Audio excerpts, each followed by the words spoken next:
तो कैसे हो बच्चों? चलिए स्टार्ट करते हैं आज का लेक्चर। और आज का लेक्चर स्टार्ट करने से पहले हम लोग देख लेते कि हम लोग ने अब तक क्या क्या टॉपिक पढ़ा। तो सबसे पहले हम लोग ने फिजिकल क्वांटिटीज के बारे में पढ़ लिया है फर्स्ट लेक्चर में। फिजिकल क्वांटिटीज क्या होता है? लॉ ऑफ नेचर को समझने के लिए जिस क्वांटिटीज के हम लोग स्टडी करते हैं उसको क्या बोलते हैं? फिजिकल क्वांटिटीज बोलते हैं। उसके बाद हमने यूनिट्स पढ़ चुका है और यूनिट सिस्टम भी पढ़ चुका है। उसके बाद फिजिकल क्वांटिटीज को क्लासिफिकेशन भी सीख लिया था फिजिकल क्वांटिटीज का। फंडामेंटल क्वांटिटीज क्या होता है? Fundamental quantities the quantities which do not depend on any other quantities for its measurement, it's called as fundamental quantities. उसके बाद हम लोग ने पढ़ा था derive quantities, the quantities which are derive from fundamental quantities are called as derive quantities. उसके बाद हम लोग ने क्या पढ़ा था? सप्लीमेंट्री क्वांटिटीज या फिर सप्लीमेंट्री यूनिट्स। कौन से दो थे सप्लीमेंट्री क्वांटिटीज में? प्लेन एंगल और सॉलिड एंगल। प्लेन एंगल और सॉलिड एंगल थे। इनमें क्या खास बात है कि इनके क्या होते हैं? यूनिट्स होते हैं बट नो डायमेंशंस।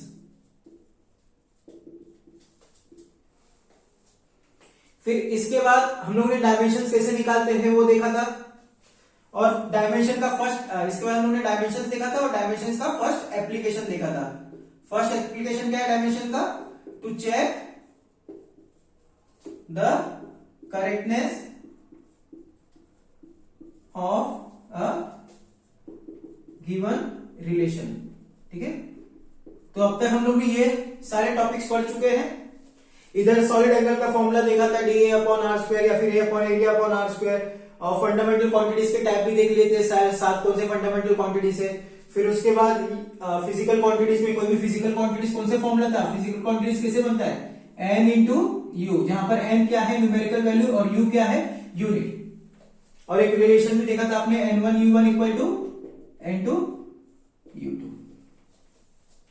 तो अब तक हम लोग ने इतना पढ़ चुका है। अब तक हम लोग ने ये सारे टॉपिक्स पढ़ चुके हैं। आइए डायमेंशनल एनालिसिस का सेकंड एप्लीकेशन आज पढ़ेंगे। डायमेंशनल एनालिसिस का सेकंड एप्लीकेशन आज पढ़ेंगे। तो फर्स्ट एप्लीकेशन तो पता है, to check the correctness of a given relation. एक क्वेश्चन दिया था, आप सबका सॉल्व हो गया होगा। ट्राई करो, हो जाएगा, एकदम इजी क्वेश्चन था। आइए सेकंड एप्लीकेशन देखते हैं। सेकंड एप्लीकेशन क्या है? To establish relation between related physical quantities।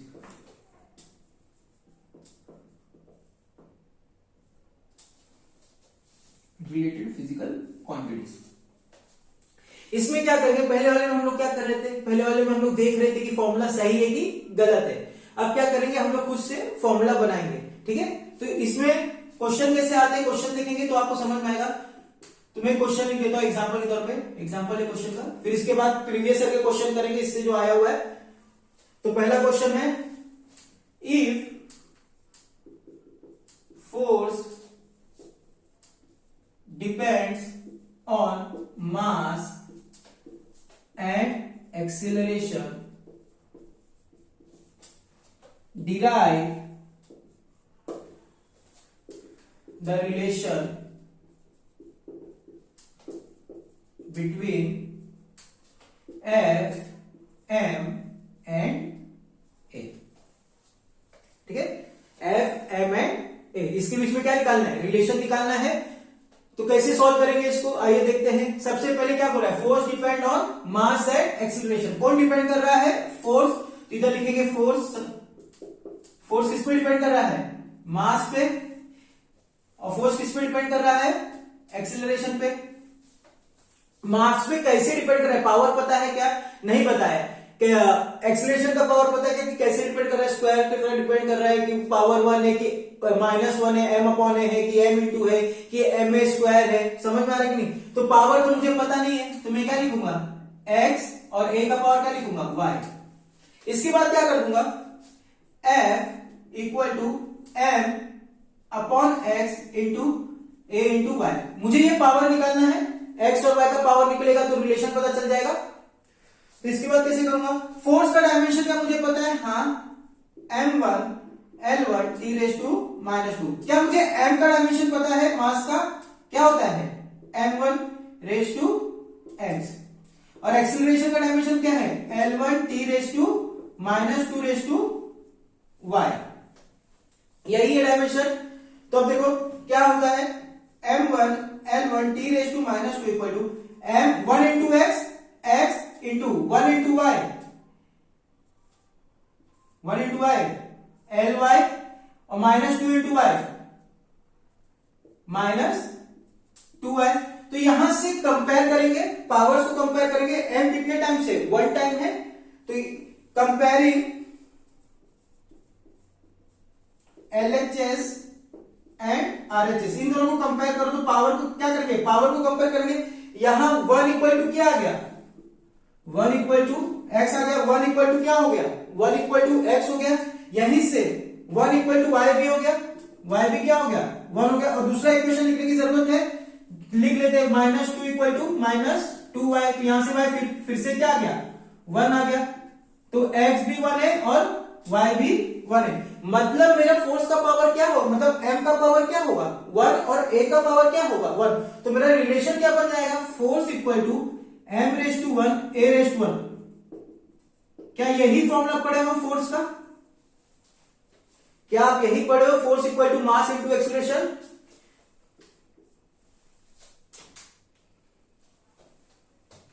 तो इसके मतलब इसके to establish relation between related physical quantity, इसमें क्या करेंगे, आपको एक क्वांटिटी दिया रहेगा और बोला रहेगा कि मास मतलब कोई भी एक क्वांटिटी किसी और क्वांटिटी पे क्या हो रहा है, डिपेंड हो रहा है। आपको ऐसे करके सॉल्व करके उसका फॉर्मूला बनाना है, ठीक है। चलिए लिखिए इसे,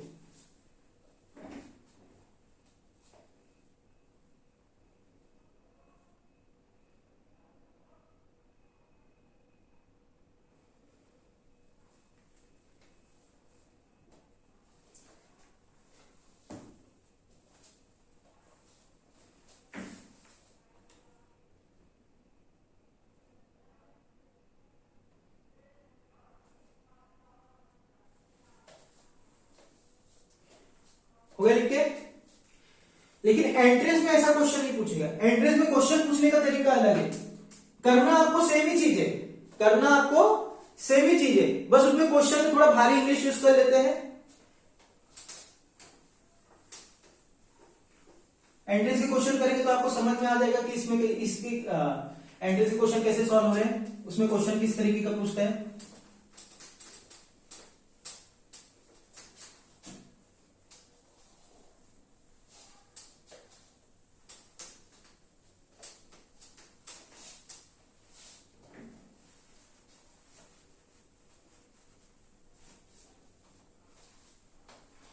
तो ये नीट का क्वेश्चन है, प्रीवियस ईयर का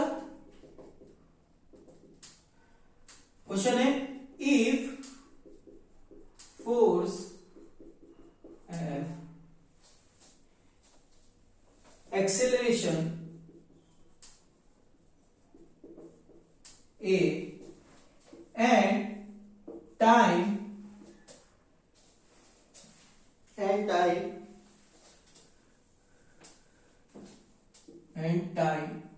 t are taken as fundamental quantities, then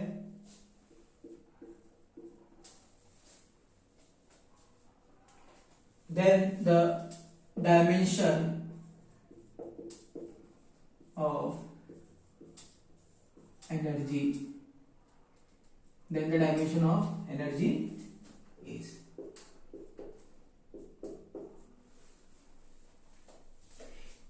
डरना नहीं है। क्वेश्चन क्या दिया है, if force F acceleration A and time T are taken as fundamental quantities then the dimension of energies. इसमें एक्चुअली में पूछ क्या रहा है, इसमें आपको एनर्जी को इसमें आपको क्या करना है, एनर्जी को एक्सीलरेशन, टाइम और फोर्स के टर्म में लाना है। एनर्जी का जो फॉर्मूला है वो किसके टर्म में लाना है, टाइम, एक्सीलरेशन और फोर्स के टर्म में। एनर्जी को किसके टर्म में लाना है, टाइम, एक्सीलरेशन और फोर्स। ये रहा एक फिजिकल क्वांटिटी, इसको इसमें एक्सप्रेस करना है, तो कौन सा डायमेंशन का कौन सा फॉर्मूला लगेगा, मतलब डायमेंशन का कौन सा एप्लीकेशन, सेकंड एप्लीकेशन। डायमेंशन का कौन सा एप्लीकेशन, सेकंड एप्लीकेशन लगेगा, ठीक है। तो एनर्जी इधर एक फिजिकल क्वांटिटी है, इसको किसमें किसके टर्म्स में एक्सप्रेस करना है, टाइम, एक्सीलरेशन और फोर्स के टर्म में। तो डायमेंशन का कौन सा एनालिसिस का कौन सा पार्ट लगेगा, सेकंड पार्ट। तो कैसे करेंगे इसको सॉल्व, आइए देखते हैं। सिंपली क्या करेंगे, किसको निकालना है, एनर्जी को निकालना है। तो E डायरेक्टली प्रोपोर्शनल किस पे डिपेंड कर रहा है, पहले फोर्स, उसके बाद किस पे डिपेंड कर रहा है, एनर्जी, एक्सेलरेशन, उसके बाद किस पे डिपेंड कर रहा है, एनर्जी, टाइम। क्या मुझे पावर पता है, क्या मुझे पावर पता है, नहीं। तो मैं क्या ले लूंगा, एक्स, वाई और जेड ले लेता हूं, एक्स, वाई और जेड ले लेता हूं। तो यहां से मेरा इक्वेशन क्या बन जाएगा, E directly proportional to, sorry, E equal to F raise to x into a raise to y into t raise to z. Energy का डायमेंशन क्या आप लोग को पता है, एनर्जी का डायमेंशन क्या होता है, m1 l2 t raise to -2। Force का डायमेंशन क्या है, m1 l1 t raise to -2 raise to x। Acceleration का dimension l1 t raise to -2 raise to y। और t टाइम का डायमेंशन तो टाइम होता है t1 रेस टू z। यहां तक समझा, क्या क्या पावर्स के टर्म में लिख लिया। अगर एनर्जी का डायमेंशन नहीं पता है, अगर एनर्जी का डायमेंशन आपको नहीं पता था, तो एनर्जी का डायमेंशन आप निकाल सकते हो। एनर्जी का डायमेंशन कैसे निकालोगे, एनर्जी का डायमेंशन कैसे निकालोगे, कोई भी एनर्जी ले लो, काइनेटिक एनर्जी में ले लो। काइनेटिक एनर्जी क्या है, हाफ mv², इसका तो कोई डायमेंशन होता नहीं। m का क्या है, m1, v का क्या है, l1 t रेस टू -1, इसका क्या स्क्वायर, तो क्या हो जाएगा m1 l2 t raise to -2। अब डायमेंशन आपको अगर फॉर्मूला डायमेंशन नहीं याद है और अगर फॉर्मूला याद है तो क्या आप फॉर्मूला से डायमेंशन निकाल सकते हो, हाँ, इतना अब तक आपको आ जाना चाहिए बेटा, ठीक है। अब क्या करेंगे, अब ये हो गया m1 l2 t raise to -2, इसको ऐसे लिख दो। ये क्या हो जाएगा, mx lx t raise to -2x into ly t raise to -2y, -2 into y, -2y, y into 1 into z tz। यहां तक समझा। इसके बाद क्या करेंगे, m1 l2 t raise to -2 equal to जितना भी m वाला टर्म है, जितना भी m वाला टर्म है उसको साथ में लेके आना है, l वाला टर्म है उसको साथ में लेके आना है, t वाला टर्म है उसको क्या करना है, साथ में लेके आना है। तो m में कितना टर्म दिख रहा है, बस एक ही m दिख रहा है, तो m raise to x। l में क्या दिख रहा है, lx, इसको कैसे लिखेंगे, m raise to a into m raise to b रहता तो क्या करते हैं, m raise to a plus b करते हैं, याद आ रहा है। तो इधर क्या है, l raise to x into l raise to y, तो क्या लिखेंगे, l raise to x plus y, t raise to -2x, t raise to -2y और t रेस टू z। इसको कैसे लिखेंगे, -2x -2y प्लस z। यहां तक समझा, ठीक है। अब क्या करेंगे, कंपेयर द पावर्स। क्या करेंगे, कंपेयरिंग पावर्स, कंपेयरिंग द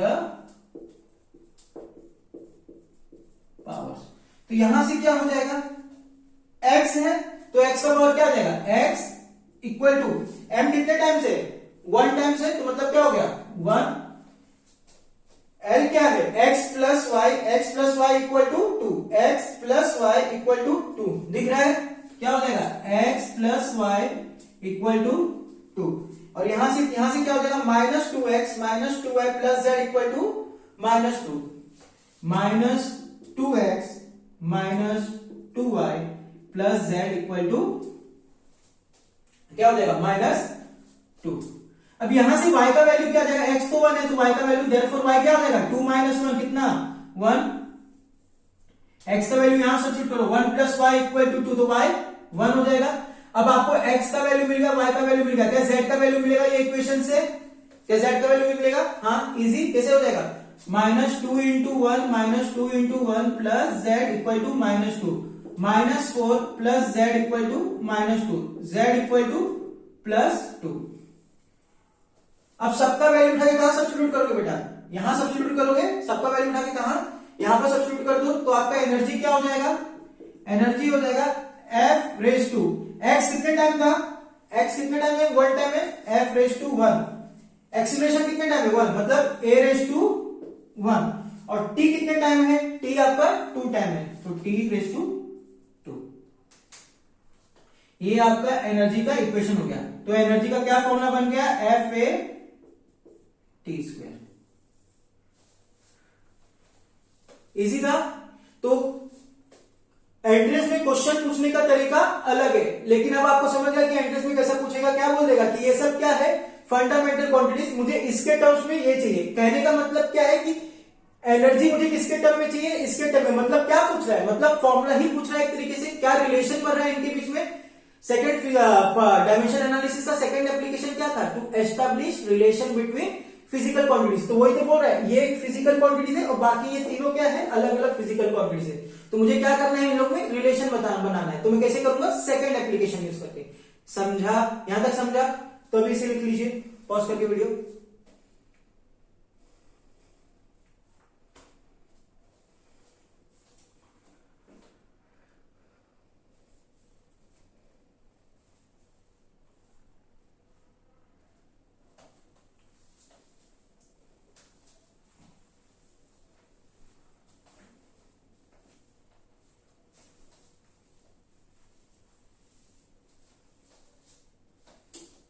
लिख लिया होगा अब तक।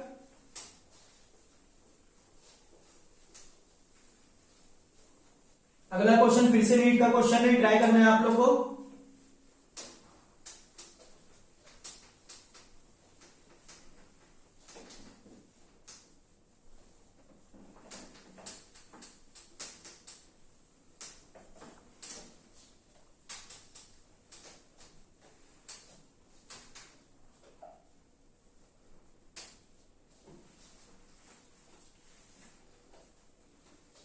क्वेश्चन है if energy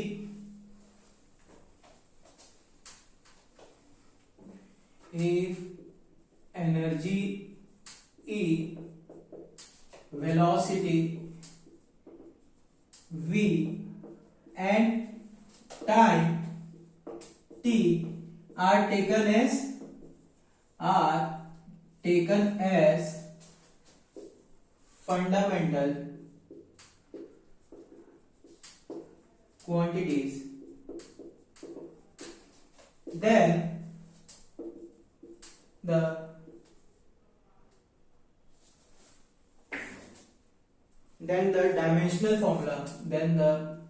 dimensional formula of surface tension is। अब आप लोग बोलोगे सर सरफेस टेंशन पता नहीं है, सरफेस टेंशन का तो फॉर्मूला ही नहीं बताया आपने। तो सरफेस टेंशन अभी आप पढ़ोगे बेटा 12th में, सॉरी 12th बोला, सरफेस टेंशन अभी आप पढ़ोगे फ्लूइड मैकेनिक्स चैप्टर में, ठीक है। तो जब फ्लूइड मैकेनिक्स में पढ़ोगे तो उधर बताया जाएगा, आपको फॉर्मूला पता चल जाएगा वहां से। अभी के लिए अगर फॉर्मूला आपको नहीं पता तो सरफेस टेंशन होता है फोर्स अपॉन लेंथ, ले लो फोर्स अपॉन लेंथ होता है। इससे इसका डायमेंशन निकालो टेंशन का और उसके बाद ये क्वेश्चन सॉल्व करो। क्या हो जाएगा, सरफेस टेंशन का डायमेंशन क्या हो जाएगा m1 L1 T raise to -2 upon L। तो क्या हो जाएगा m1 L raise to 0 T raise to -2। ये हो गया किसका सरफेस टेंशन का।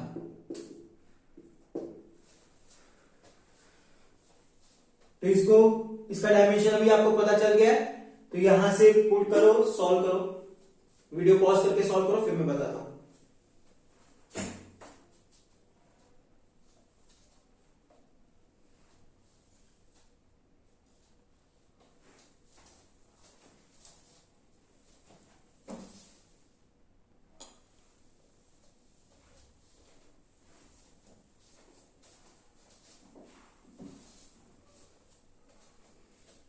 चलिए इसका सॉल्यूशन देखते हैं। आइए, ये तो नोट कर लिया होगा सरफेस टेंशन का डायमेंशन। जिन लोग का आ गया आंसर वेरी गुड, जिन लोग का नहीं आया प्रैक्टिस करते रहेंगे तो आएगा जरूर। आइए देखते हैं। तो क्या बोल रहा है, सरफेस टेंशन को किस में निकालना है, एनर्जी, वेलोसिटी और टाइम के टर्म्स में। तो मैं क्या लिख सकता हूं, surface tension directly proportional to energy, surface tension directly proportional to velocity, surface tension directly proportional to time. Power पता है नहीं तो क्या लेंगे, एक्स, वाई और जेड। कैसे लिख देंगे, surface tension directly proportional to E raise to x into v raise to y into t raise to z. तो आपका सरफेस टेंशन क्या हो जाएगा, सरफेस टेंशन का क्या क्या डायमेंशन पड़ा था, m1 L0 t raise to -2 equal to energy का m1 L2 t raise to -2 raise to x into L1 t raise to -1 raise to y into t raise to 1 raise to z। यही है। इसके बाद आगे कैसे solve करेंगे, m1 L0 t raise to -2 equal to mx into, अब मैं साथ में लिख देता हूं, l raise to 2x minus sorry plus y, इधर कुछ है नहीं, into t raise to -2x t minus y plus z। यही हो रहा है। तो यहां से क्या करेंगे, इसके बाद क्या करते हैं, इसके बाद हम लोग करते हैं कंपेयर। क्या करेंगे, कंपेयरिंग द पावर्स। तो यहां से क्या पता चलेगा, x इक्वल टू क्या हो गया, x equal to 1, 2x plus Y, 2x plus Y equal to 0, 2x plus Y equal to 0 और -2x minus Y plus Z, -2x minus Y plus Z equal to क्या हो जाएगा, -2। तो यहां से y का वैल्यू क्या आ जाएगा, y का वैल्यू क्या हो जाएगा, 2 1 जा 2, इससे जाके y का वैल्यू -2। आपको y मिल गया और x मिल गया, वैल्यू पुट कर दो तो क्या हो जाएगा, -2 into 1 minus of -2 plus z equal to -2। तो क्या हो जाएगा, -2 minus sorry +2 plus z equal to -2 plus 2 cancel, तो z इक्वल टू -2। तो मेरा फॉर्मूला क्या बन जाएगा, ht equal to E raise to कितने times, E raise to 1 times है तो E raise to 1, V raise to क्या है, y कितना है, y कितना है -2 और z कितना है, z कितना है, z भी है -2। सरफेस टेंशन का फॉर्मूला क्या बन गया, e raise to 1 v raise to -2 t raise to -2। Easy, note कर लीजिए। और जिन लोग आ गया था वेरी गुड, जिन लोग को नहीं आता प्रैक्टिस करते रहिए, अगला क्वेश्चन का आ जाएगा, इसके बाद अगला क्वेश्चन और लेंगे, अभी 3-4 क्वेश्चन और प्रैक्टिस करेंगे, फटाफट नोट कर लीजिए।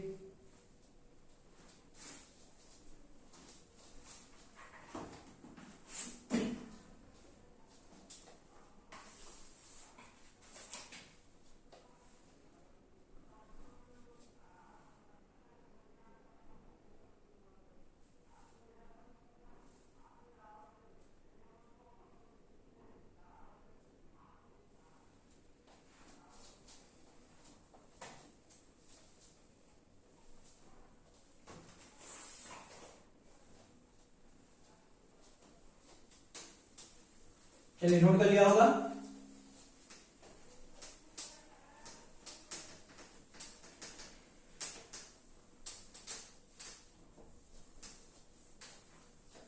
भी अगला क्वेश्चन है जेई का, ट्राई करेंगे, इजी क्वेश्चन है, ज्यादा टफ नहीं है।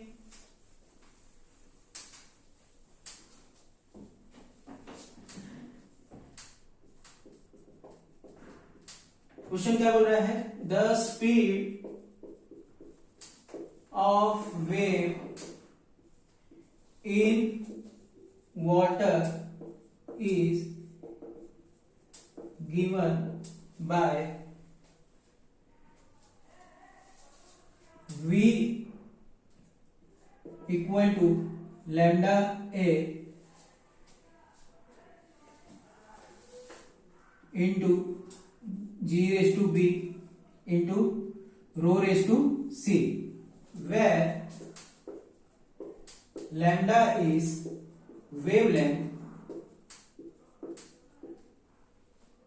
G is acceleration due to gravity, and rho is density. Then find the value of A, B, C. चलिए फाइंड आउट कीजिए. इजी क्वेश्चन है, ज्यादा टफ नहीं है बेटा, बहुत इजी क्वेश्चन है. ट्राई करेंगे तो आंसर आ जाएगा. करिए ट्राई. आपको रिलेशन दे दिया है, वेलोसिटी का डायमेंशन पुट कर दिए, इसका डायमेंशन पुट करिए, इसका डायमेंशन पुट करिए, इसका डायमेंशन पुट करिए और सॉल्व करिए. इजी सा क्वेश्चन है. वेवलेंथ का डायमेंशन L होगा. L1 एक्सीलरेशन का क्या होता है? L1 t रेज़ टू -2, और डेंसिटी क्या होता है? मास अपॉन वॉल्यूम होता है m1 इंटू L पावर -3. चलिए सॉल्व करिए. डेंसिटी कैसे निकालोगे? मास अपॉन वॉल्यूम, मतलब m1 upon L raise to 3, ऊपर जाके L रेज़ टू -3. सॉल्व करिए.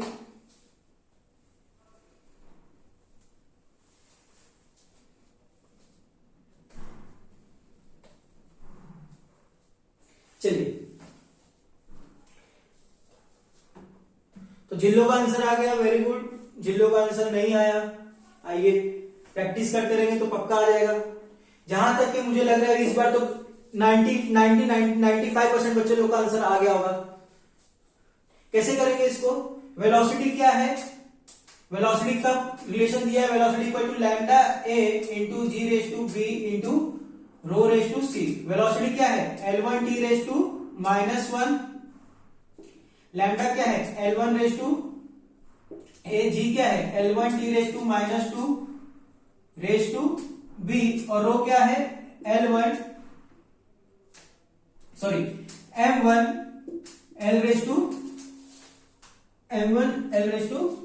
-3 into C.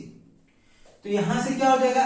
L1 t raise to -1 equal to L A plus B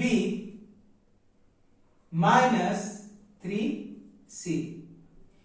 T क्या है? t रेज़ टू -2B और m रेज़ टू C. तो compare करने में इधर m का कोई पावर दिख रहा है? नहीं. m का कोई पावर दिख रहा है? नहीं. तो m क्या है? m तो 0 है. तो कंपेयर करोगे, इधर कुछ पावर नहीं दिख रहा है, मतलब m क्या है? m क्या है? m है 0. m क्या है? m है 0. तो कंपेयर करने पे क्या हो जाएगा? c का वैल्यू 0. c का वैल्यू क्या हो गया? 0. और a plus b -3c equal to क्या हो जाएगा? 1. और -1 -2b इक्वल टू क्या हो जाएगा? -2b equal to -1. तो यहां से b का वैल्यू क्या आ जाएगा? b का वैल्यू हाफ आ जाएगा. यहां से b का वैल्यू क्या आ जाएगा? हाफ हो जाएगा. मुझे c पता चल गया, मुझे b पता चल गया. क्या मुझे a मिल जाएगा? हाँ, a क्या हो जाएगा? a equal to plus half -3 into 0 equal to 1. तो मेरा a भी क्या हो जाएगा? हाफ. इजी पुट कर दिया. जब a प्लस बी था, a प्लस बी -3c, तो a plus half -3 into C. c कितना है? 0. b कितना था? हाफ. पुट करोगे तो a का वैल्यू आ जाएगा. तो मुझे a b c का वैल्यू आ गया. कितना इजी क्वेश्चन था. 95% बच्चे लोग का इस बार आया होगा. और जिन लोगों को नहीं आया, बेटा हार नहीं मानना है, प्रैक्टिस करते रहना है, आ जाएगा. इसके बाद अगला क्वेश्चन का आएगा, ये नहीं आया तो. अगला क्वेश्चन भी जेई का है. नोट कर लीजिए पॉज करके जिन्होंने नहीं किया, फिर हम लोग आगे बढ़ते हैं।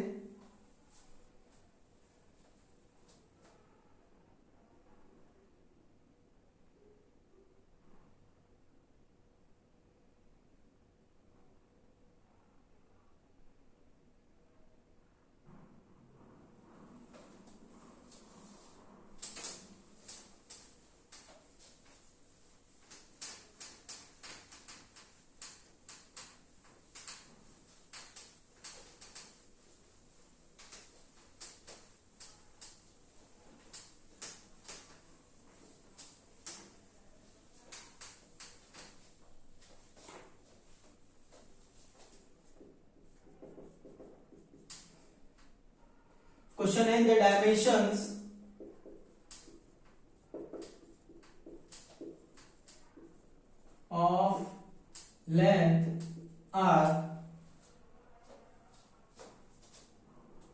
of length is expressed as g raised to x into c raised to y into h raised to z, where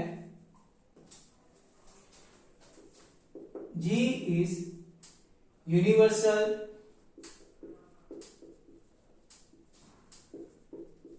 gravitational constant, c क्या है, c है वेलोसिटी और h क्या है, h है Planck's constant. Find the value of x y z। Easy question है, try करो, हो जाना चाहिए। वीडियो पॉज करो और ट्राई करो।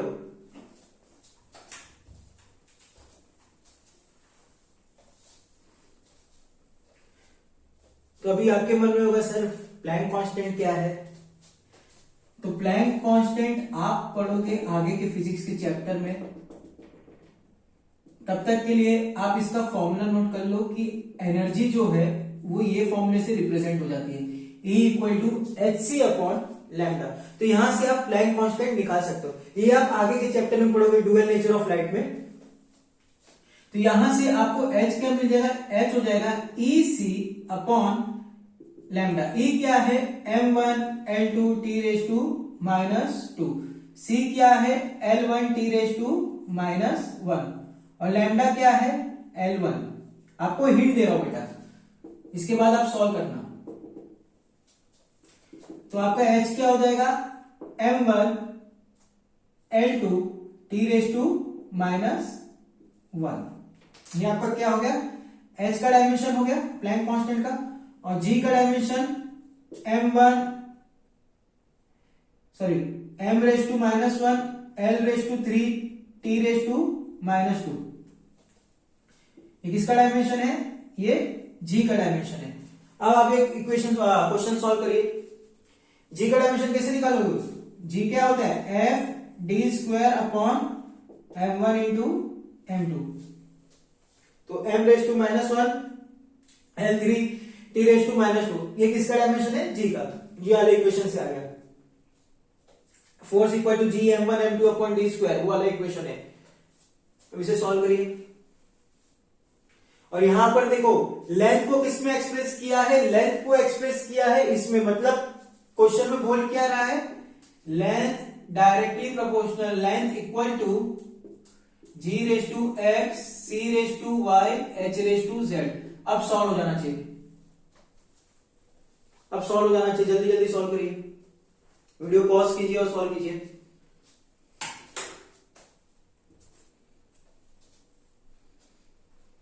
ठीक है, ट्राई कर लिया। जिन लोग का आंसर आया वेरी गुड, और जिन लोग का आंसर आया मैं ये बोल सकता हूं कि उन लोग का 10th में मैथ्स काफी स्ट्रांग था। तो यहां से L क्या है, L ही रहेगा। G क्या है, G का वैल्यू क्या था, डायमेंशन क्या था, m raise to -1 L raise to 3 t raise to -2 raise to x into C क्या था L1 t raise to -1 raise to y into h क्या है m1 L2 t raise to minus 1 raise to z, यही था। इसके बाद L equal to, अब क्या करेंगे, पावर्स को साथ में लिखेंगे, minus x plus z into 3x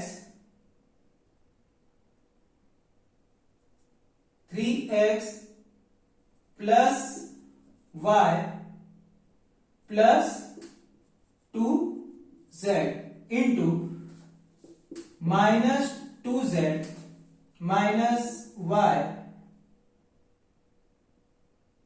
minus 2x, sorry minus 2x minus y minus z।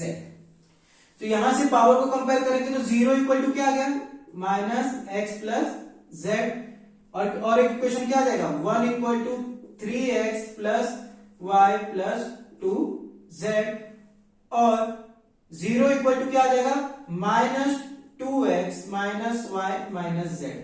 m का पावर कुछ नहीं था तो 0, l का पावर 1 तो 1, और t का पावर 0 था तो 0। अब आपका हिंट मिटा देता हूं, इसके आगे कैसे सॉल्व करें, इसके आगे कैसे सॉल्व करें, दिमाग में यही आ रहा होगा, यही क्वेश्चन आ रहा होगा। तो एक काम करते हैं, z को x के टर्म में लेके आते हैं, z को, यहीं पे है आपका ट्रिकी पार्ट, यही पार्ट क्या है, ट्रिकी, ये इक्वेशन सॉल्व करना ही ट्रिकी पार्ट है। तो z को क्या करेंगे, x के टर्म में लेके आएंगे, तो x यहां से क्या पता चल जाएगा, x इक्वल टू z, और ये किधर सब्स्टिट्यूट करेंगे, ये जो है इसको सब्स्टिट्यूट करेंगे इसमें और इसमें, x का वैल्यू z इसमें सब्स्टिट्यूट करेंगे इधर, तो आपका इक्वेशन क्या बन जाएगा, इक्वेशन बन जाएगा 3z plus y plus 2z, मतलब पहला इक्वेशन क्या हो गया, 1 equal to 3z plus y plus 2z, मतलब 1 equal to 5z plus y, ये आपका पहला इक्वेशन बन गया। दूसरा इक्वेशन क्या बन जाएगा, minus 2z minus z minus y, directly minus 2z हो गया माइनस z माइनस y, मतलब माइनस 3z, 0 इक्वल टू क्या हो गया, माइनस 3z माइनस y। अब क्या करेंगे, इन दोनों इक्वेशन को क्या करेंगे, एड 2 एड 3, तो यहां से 1 इक्वल टू क्या आ जाएगा, 2z, और z क्या हो जाएगा, 1/2, z 1/2, तो x भी कितना है, x भी कितना हो जाएगा, 1/2। अब आपको क्या निकालना है, y निकालना है, यहां सब्स्टिट्यूट कर देता हूं इक्वेशन 3 में, तो y क्या हो जाएगा, minus 3z minus y equal to 0, minus 3 into z का value 1/2 minus y equal to 0, तो आपका y क्या हो जाएगा, y हो जाएगा आपका 3/2। तो आपको x का भी पावर मिल गया, y का भी पावर मिल गया, और z का भी पावर मिल गया। तो इक्वेशन क्या हो गया, l रेज टू x कितना है, 1/2, z कितना है 1/2, और y कितना है 3/2। Equation solve. इसमें ट्रिकी पार्ट क्या था, ये जिन्होंने भी सॉल्व किया था और यहां पर आके अटक गए तो कोई बात नहीं, जिन्होंने भी सॉल्व किया और इसे भी सॉल्व कर लिया तो वेरी गुड बेटा, आपका मैथ्स काफी अच्छा है, लॉजिकल थिंकिंग अच्छी, वेरी गुड, सॉल्व कर लीजिए।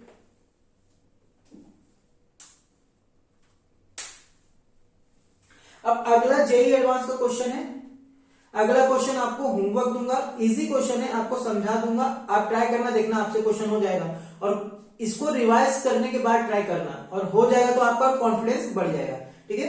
चलिए अगला क्वेश्चन भी नोट करते हैं।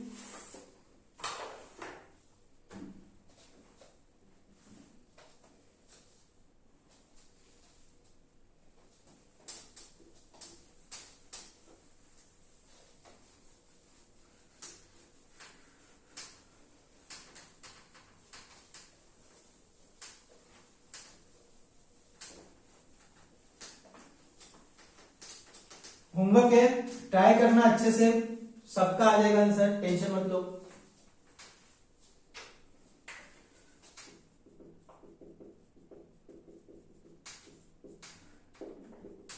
In a particular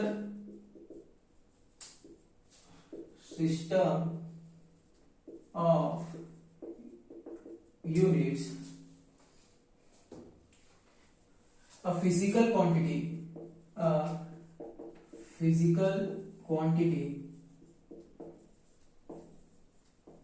can be expressed in terms of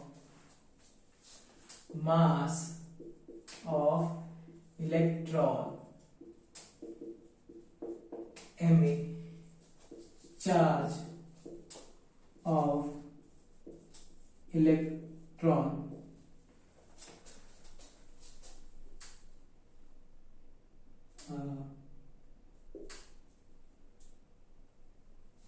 charge of electron,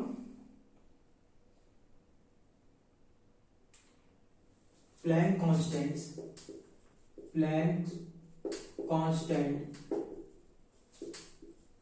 H,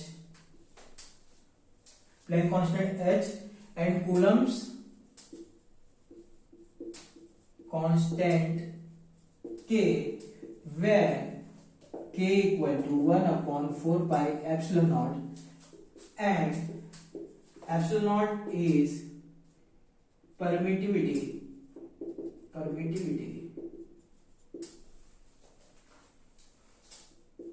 Find the magnetic and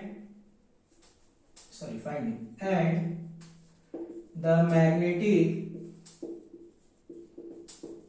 field is expressed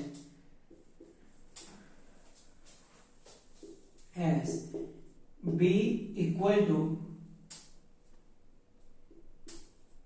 me raised to alpha into QE raised to beta into H raised to gamma into K raised to delta. Then alpha plus beta plus gamma plus delta equal to, ये find out करना है। तो ध्यान से देखिए, आपको 4 quantity दिया हुआ है। क्वांटिटी कितना दिया हुआ है? 4 दिया हुआ है। इनका क्या करोगे? बी का इक्वेशन बनाओगे। किसका इक्वेशन बनाओगे? बी का इक्वेशन बनाओगे। जैसे अब तक क्वेश्चन सॉल्व करते हुए आ रहे हैं वैसे हम लोग सॉल्व करेंगे। इधर बस एक चीज आपको ध्यान रखना है, जो आपका के है उसका डायमेंशन क्या होगा? एप्सिलॉन नॉट का इनवर्स। के का डायमेंशन क्या होगा? के का डायमेंशन होगा एप्सिलॉन नॉट का इनवर्स। मतलब जो एप्सिलॉन नॉट का जो डायमेंशन आया था उसको उल्टा लेना है। इधर गलती से भी एप्सिलॉन नॉट ई नॉट का इसका डायमेंशन मत पुट कर देना, आपका आंसर गलत आ जाएगा। ई नॉट इसमें किसके टर्म्स में दिया है? के टर्म्स में दिया है। 1/4 पाई का कोई डायमेंशन होता है? नहीं। इसमें किसके टर्म्स में दिया है? ई नॉट के टर्म्स में दिया है। तो उठा के ई नॉट रखोगे कि 1/E0 रखोगे? 1/E0 का जो डायमेंशन होगा वही पुट कर देना इधर। के का डायमेंशन क्या पुट करोगे? ई नॉट की जगह ई नॉट इनवर्स पुट करोगे। आपको इसका डायमेंशन पता है, इसका डायमेंशन पता है। क्यू क्या है? चार्ज क्या होता है? I1 T1 पता है कि नहीं? मास ये तो m1 ही रहेगा। आपको सारे टर्म्स पता है। अब आप सॉल्व कर लेना घर पे। मैग्नेटिक फील्ड भी आपको पता है। इजी क्वेश्चन है, टाइम लगेगा थोड़ा सा। कभी कभार जब नीचे सॉल्व करोगे तो पावर सॉल्व करने में थोड़ा सा टाइम लगेगा, थोड़ा सा ट्रिकी लगेगा। तो उसको ध्यान से सोच समझ के सॉल्व करना और आंसर आ जाएगा तो वेरी गुड। ठीक है, नोट कर लीजिए क्वेश्चन, होमवर्क है।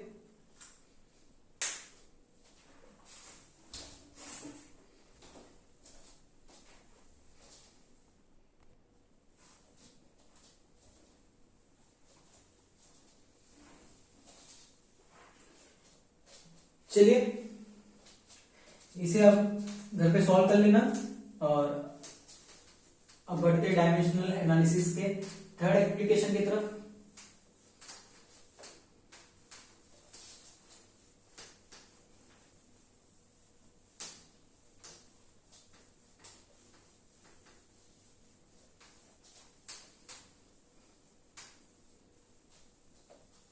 तो थर्ड एप्लीकेशन क्या है डायमेंशनल एनालिसिस का?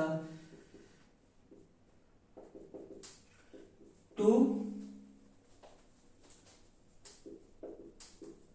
convert units of physical quantities from one system to another system.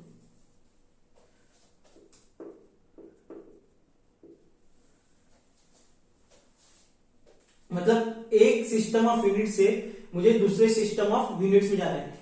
ये आप लोग कर चुके हो। N1 U1 equal to N2 U2।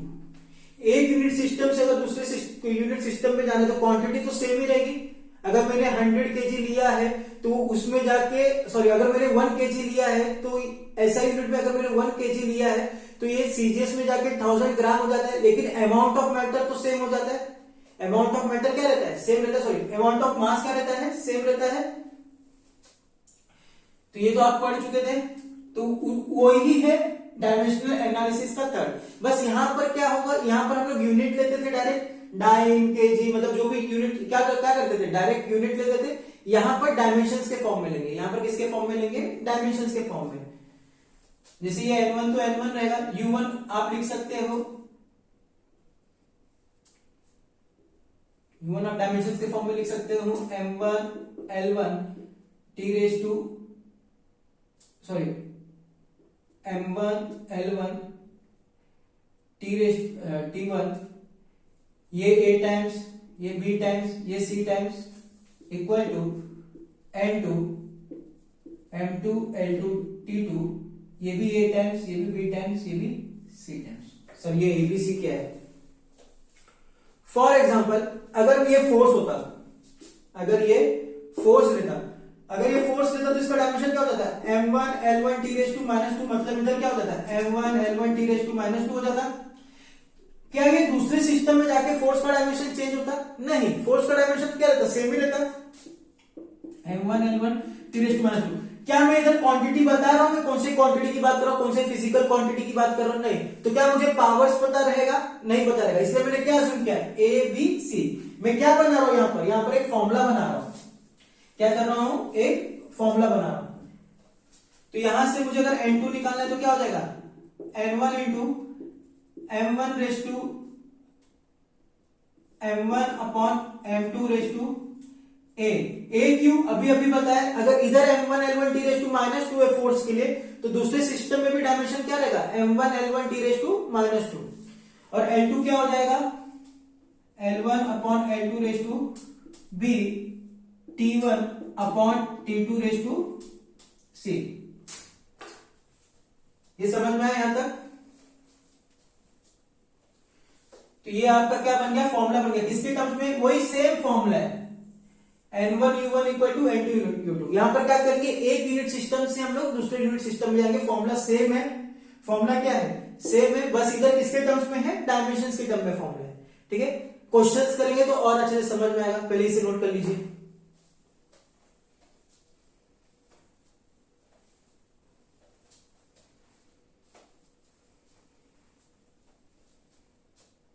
Note कर लिया? आइए क्वेश्चन देखते हैं। क्वेश्चन देखोगे तो समझ में आएगा।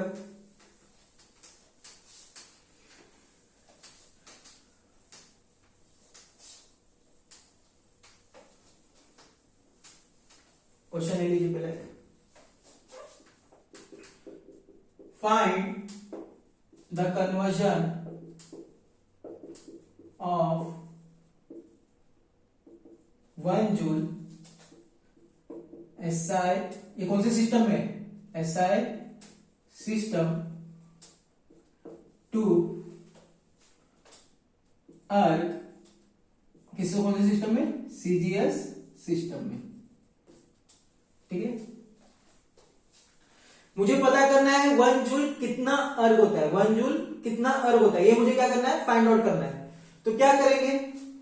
1 जूल, सोल्यूशन कैसे लिखेंगे? 1 जूल इक्वल टू x अर्ग। 1 जूल इक्वल टू क्या करेंगे? 1 जूल इक्वल टू x अर्ग करेंगे। ये क्या है? N1 ये है, U1 ये है, N2 ये है, U2। अच्छा, डायमेंशन के फॉर्म में जूल्स का डायमेंशन क्या हो जाएगा? एनर्जी है, m1 L2 t raise to -2। ये क्या है? First unit system, x x रहेगा और r क्या हो जाएगा? m2, क्या उसका डायमेंशन चेंज होगा? क्या एनर्जी का dimension m1 L2 t raise to -2 से जाके दूसरे सिस्टम में चेंज होगा? नहीं, डायमेंशंस कभी भी चेंज नहीं होते। डायमेंशन हमेशा कैसा रहेंगे? सेम रहेंगे। हर एक यूनिट सिस्टम में क्या रहते हैं? सेम रहते हैं। तो इसके डायमेंशंस क्या हो जाएगा? m2 raise to 1 L2 raise to 2 t raise to -2 raise to upon 2। तो यहां से x की वैल्यू क्या आ जाएगी? m1 अपॉन m2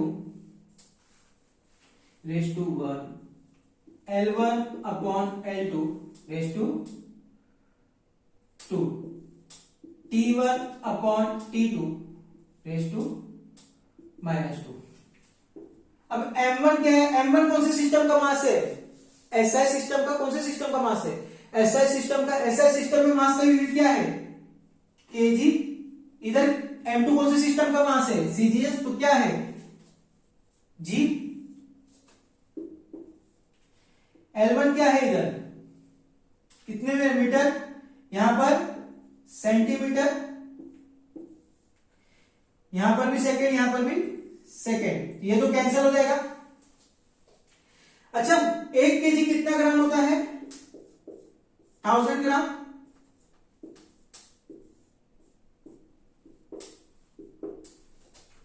और 1 मीटर 100 सेंटीमीटर। ये भी क्या हो जाएगा?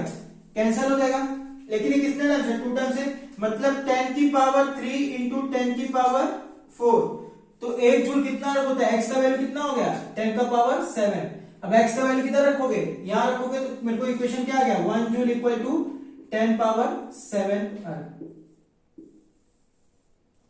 तो एक यूनिट सिस्टम से दूसरे यूनिट सिस्टम में हम लोग क्या कर रहे हैं? कन्वर्जन कर रहे हैं। समझा? अगला क्वेश्चन आप लोग को करना है, जल्दी करना। पहले से नोट कर लीजिए पॉज करके।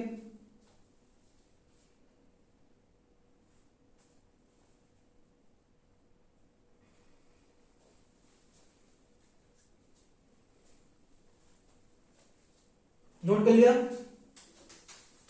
आइए,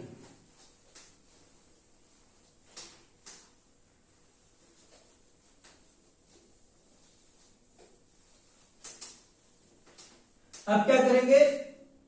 1 न्यूटन को आप लोग कन्वर्ट कर लो किसमें? डाइन में।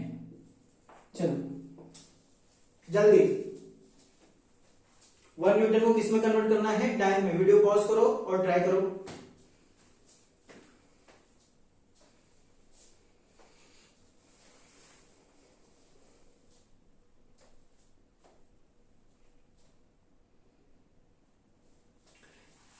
चलो, जिन लोग ने भी ट्राई कर लिया, very good.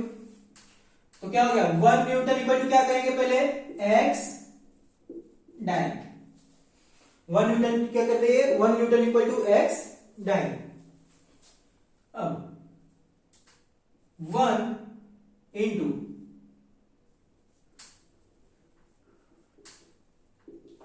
m1 L1 T1, ये क्या हो जाएगा? m1 L1 t raise to -2 equal to x m2 L2 t2, क्या हो जाएगा? 1 1 -2। तो यहां से x क्या हो जाएगा? x हो जाएगा m1 upon m2 raise to 1 L1 upon L2 raise to 1 T1 upon T2 raise to -2। m1 किसमें है? m1 किसमें, कौन सा सिस्टम है? m1 SI सिस्टम है। तो m1 हो गया क्या? kg है। SI सिस्टम में m2 ग्राम, L1 मीटर, नीचे सेंटीमीटर 1 और ये सेकेंड, सेकेंड -2, ये तो अपने आप कैंसिल हो जाएगा। तो ये 1000 ग्राम, ये भी ग्राम, ये 100 सेंटीमीटर, नीचे सेंटीमीटर, ये कैंसिल, ये कैंसिल, तो यहां से x क्या हो गया 10 पावर 5, x का वैल्यू क्या आ गया 10 पावर 5, तो इक्वेशन क्या हो गया 1 newton equal to 10 power 5 dine.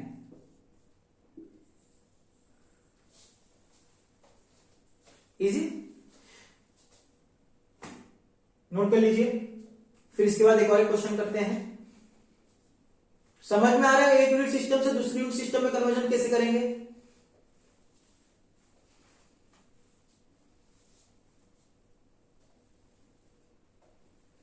अच्छा, यहां पर कुछ आपको नोटिस किया, हम लोग ने ऐसा एक क्वेश्चन किया था, लेकिन वहां पर क्या था newton metre square, newton metre square और डाइन पर सेंटीमीटर स्क्वायर, ऐसा कुछ था, न्यूटन पर मीटर स्क्वायर डाइन पर सेंटीमीटर स्क्वायर। वहां पर जो न्यूटन था वो न्यूटन को आपने फंडामेंटल क्वांटिटीज के टर्म में नहीं लिया था।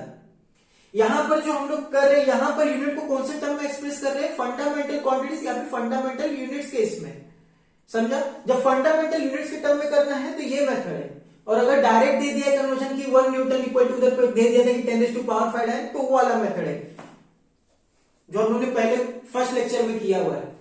ठीक है, ये कौन सा मेथड है? ये मेथड है आपका जब आपको डायमेंशंस किसके फॉर्म में निकालना है, आपको कन्वर्जन किसके फॉर्म में निकालना है, फंडामेंटल यूनिट्स दिया और निकालना है। और वो कन्वर्जन कब था, जब आपको डायरेक्ट न्यूटन से एक यूनिट से दूसरे यूनिट में दिया हुआ है और उसको कन्वर्ट करना है, समझा? जैसे वहां पर क्या किया था, वहां पर डायरेक्ट न्यूटन को किसमें कन्वर्ट कर दिया था, डाइन का कन्वर्जन दिया हुआ था न्यूटन से डाइन का, और मीटर से सेंटीमीटर से दिया, मीटर टू सेंटीमीटर दिया होता। यही अगर न्यूटन की जगह डायमेंशन के फॉर्म में दिया होता तो आप ऐसे करते। अगर न्यूटन की जगह में आपको मानो दिया होता कि 1 kg equal to 100 gram and फिर उसके बाद 1 kg equal to 1000 gram and 1 metre equal to 100 centimetre, find and 1 second equal to 1 second दोनों सिस्टम में, और देन फाइंड आउट करने बोला होता कि कन्वर्ट करने के लिए, तो आप डायमेंशन से करते। समझ में आया? क्या करते, फोर्स का डायमेंशन लिखते, ये लिखते, फिर सॉल्व करते ऐसे। ठीक है, तो डायरेक्ट कन्वर्जन दिया रहेगा तो आप डायरेक्ट वैसा n1 u1 equal to n2 u2 जो फर्स्ट लेक्चर में किया था, और अगर फंडामेंटल क्वांटिटीज के टर्म में दिया रहेगा तो ऐसे सॉल्व करेंगे।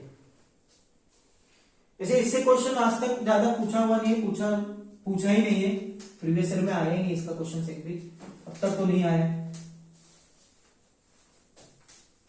लेकिन पढ़ लो, क्या पता इस साल क्वेश्चन रिड्यूस हुआ है तो पूछ ले।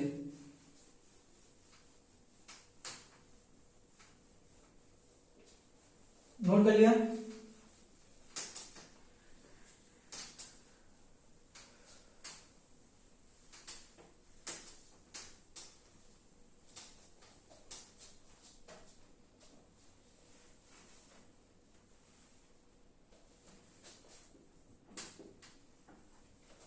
अब ये वाले क्वेश्चन में क्या है, वहां पर क्या किया था, आपको एसआई यूनिट और सीजीएस यूनिट दोनों के यूनिट पता थे। एसआई यूनिट 1 किलो कितना ग्राम होता है, 1000 ग्राम, ये आपको पता था। अब कभी कभार क्वेश्चन कैसा देगा कि आपको नया सिस्टम बोलेगा कि एक नया सिस्टम है जहां पर 1 केजी इतना केजी, मतलब 1 यूनिट मास का इतना केजी है। क्वेश्चन देखो तो समझेगा। A new system is proposed where the unit of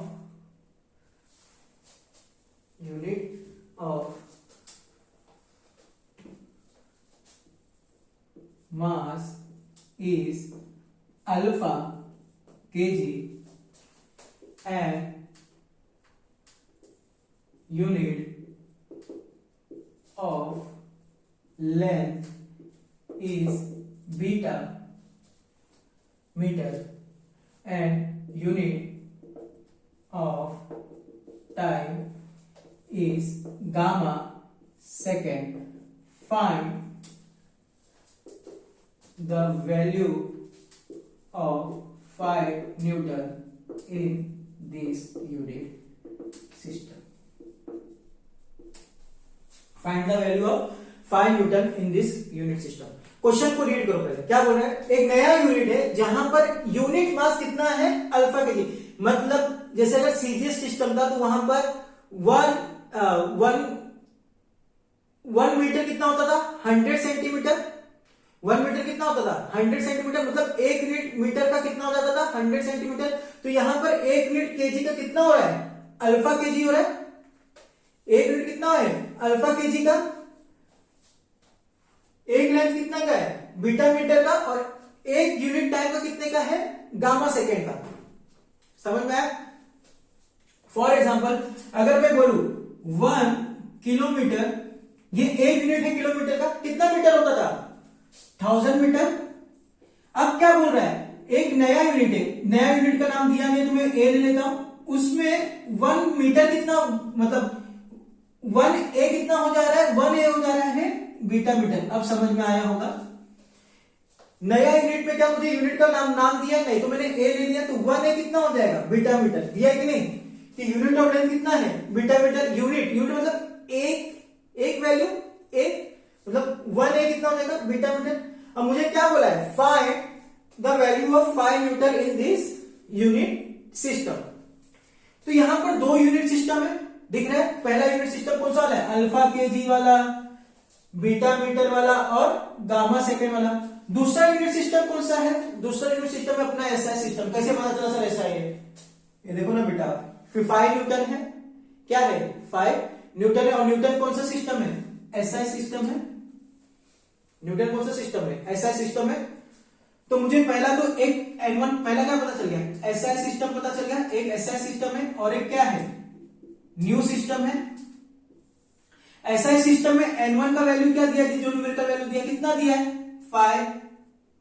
अच्छा एसआई सिस्टम में क्या मुझे पता है यूनिट क्या क्या है, मास का यूनिट क्या है, मास का यूनिट है केजी, लेंथ का यूनिट क्या है, लेंथ का यूनिट है मीटर, और टाइम का यूनिट क्या है सेकेंड।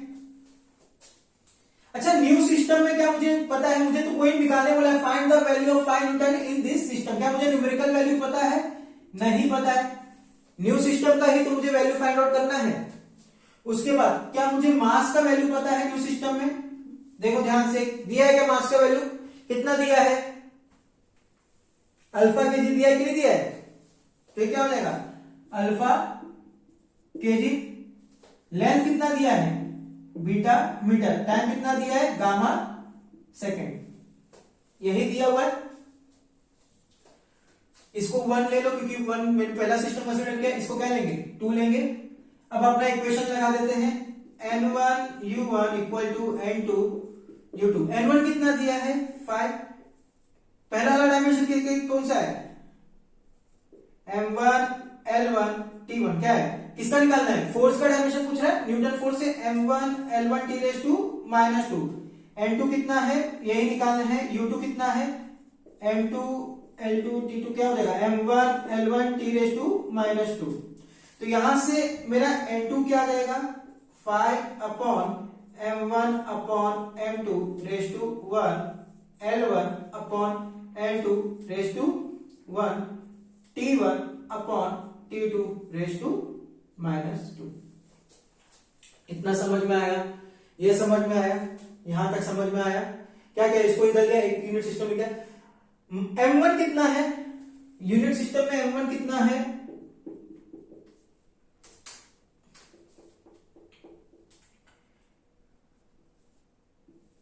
m1 कितना है केजी,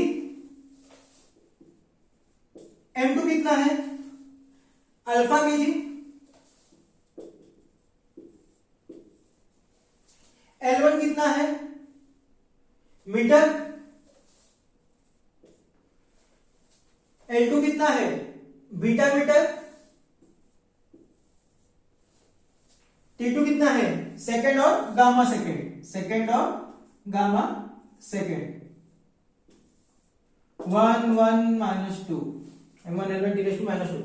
अब क्या हो जाएगा केजी केजी क्या हो जाएगा केजी केजी क्या हो जाएगा, केजी और केजी कैंसल, मीटर और मीटर भी क्या हो जाएंगे कैंसल, और सेकंड भी क्या हो जाएंगे कैंसल। तो मेरा n2 क्या हो जाएगा न्यू सिस्टम में, n2 हो जाएगा 5 अल्फा इनवर्स, बीटा ऊपर जाएगा क्या हो जाएगा बीटा इनवर्स सेकेंड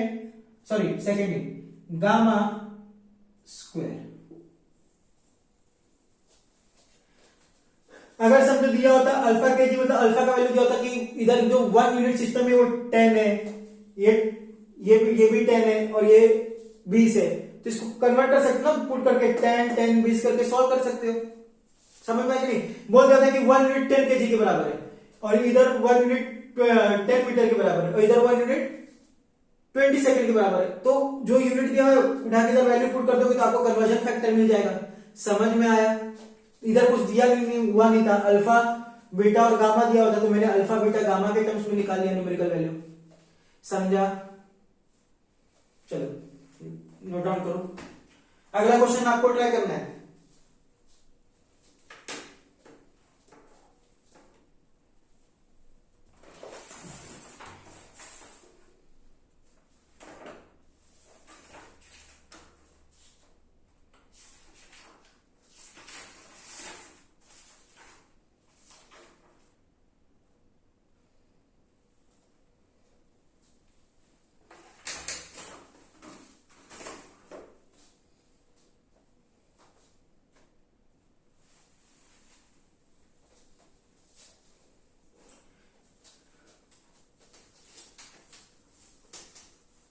चलिए अगला क्वेश्चन लेते हैं, last question.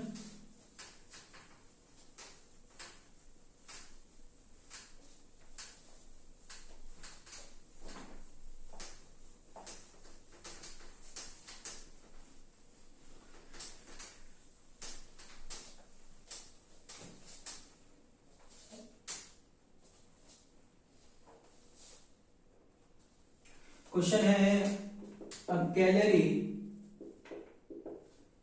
is a unit of heat या फिर energy,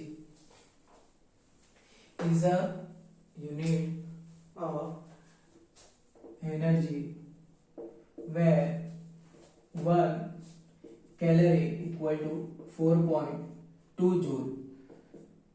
Find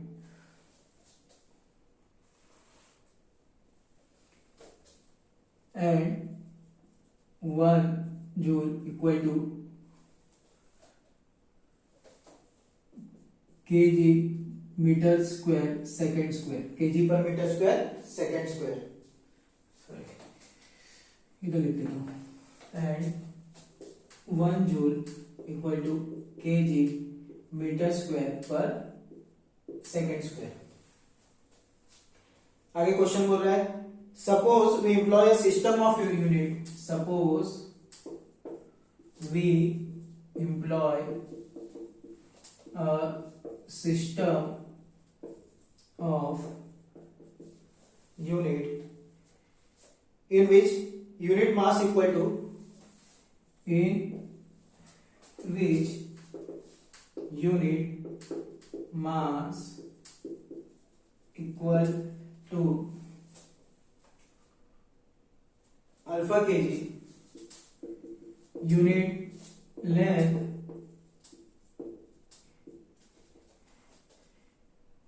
equal to beta metre and unit time equal to gamma second. Find the value of 1 calorie in this unit system। चलो solve कीजिए। Hint दे रहा हूं आपको, hint ये है कि 1 कैलोरी कितना है 4.2 जूल। मुझे क्या फाइंड आउट करना है?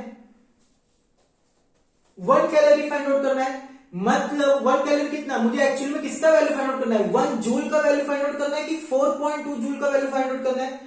4.2 जूल का वैल्यू फाइंड आउट कर लूंगा तो मुझे 1 कैलोरी का वैल्यू मिल जाएगा।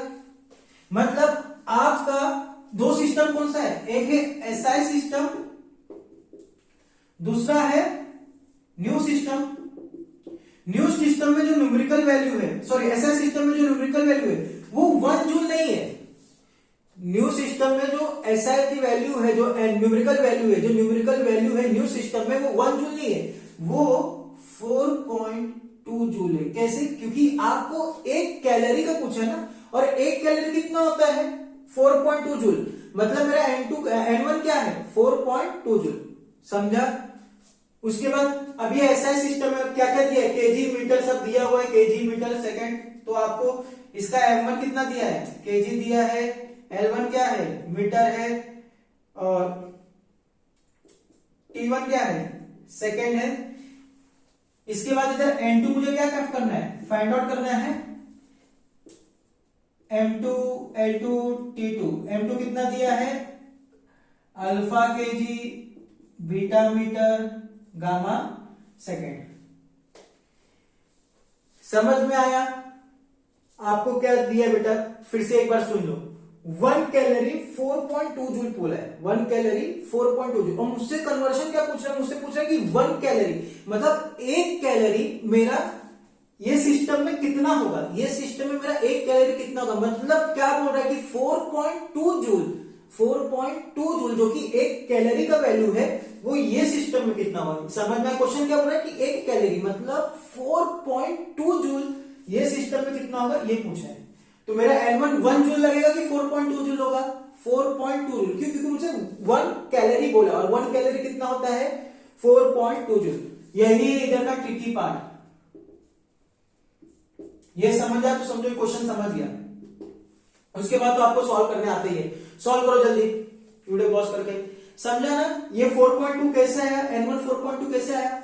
N1 4.2 इसलिए आया क्योंकि मुझसे 1 कैलोरी का पूछा। 1 कैलोरी कितना होता है 4.2, और 4.2 क्या है, 4.2 आपका न्यूमेरिकल वैल्यू है। तो न्यूमेरिकल वैल्यू N1 मिल गया। अब आपको N2 निकालना है, जल्दी जल्दी सॉल्व कर लीजिए।